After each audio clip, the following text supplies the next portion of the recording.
Enalapril. Okay, the first second I say enalapril, you're hearing that suffix pril. And you know that because of that suffix pril that we're dealing with an ACE inhibitor. The trade name for enalapril is Vasotec. The indication for this medication is going to be hypertension as well as management of CHF. Let's do a really quick overview of prils, okay? Prils are angiotensin converting enzyme inhibitors, okay, or ACE inhibitors for short. So what these essentially do is they block part of the renin angiotensin aldosterone system, right? So our renin angiotensin aldosterone system is basically a biofeedback system within our body that leads to vasoconstriction, elevation of blood pressure, and all that. What happens is we have renin released. Renin converts angiotensinogen to angiotensin 1.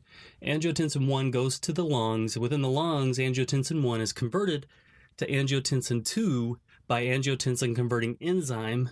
And that angiotensin 2 then goes through a few more steps and leads to the vasoconstriction, etc. But what angiotensin converting enzyme inhibitors do, what ACE inhibitors do, is they block that conversion of angiotensin 1 to angiotensin 2 within the lungs. Okay, so that's where they work. All right, I want you to keep that in mind for just a little bit later. So therapeutic class is antihypertensive. Pharmacologic class, ACE inhibitor. So two of the things I want you to keep in mind with really quick here, all right, is that when we deal with our prils, remember with these prils that they can have this cough, okay? We're working within the lungs, so it's easy to remember that prils can cause this cough. Prils can also cause angioedema.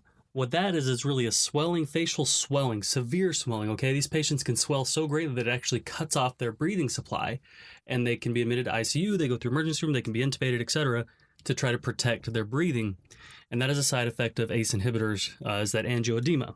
Other things that I want you to keep in mind with here is I want you to keep in mind that you need to use potassium supplements and potassium-sparing diuretics very carefully.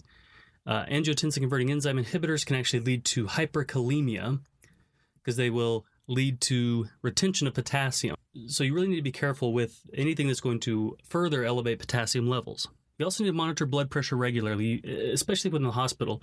Let's say maybe you don't take your own vitals in the hospital, maybe you have a tech that does it, but if a tech goes around, takes blood pressure, and you don't get around to administering the enalapril for another hour, that's really too much of a time frame. You need to really be administering these medications very shortly after taking the blood pressure. And then you need to be watching the blood pressure after to make sure it doesn't bottom it out too much. With enalapril too, you want to administer 1 hour before meals, okay? And you want to use extreme caution with diuretic therapy. The whole goal is here we don't want to decrease our patient's blood pressure more than we need to. It can lead to this first dose hypotension. So if they're taking this for the first time, it could lead to this hypotension effect. Also, you want to teach the patient how to take their blood pressure at home. You need to teach them parameters for taking the blood pressure and how to take it, and if they should be taking their medication with this, okay?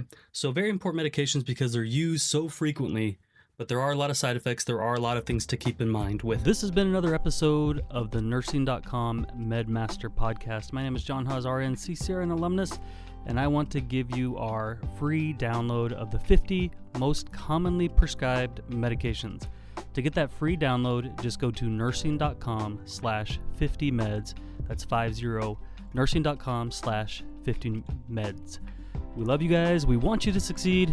That's why we provide clear, concise, and visual supplement for nursing school and the clinical floor.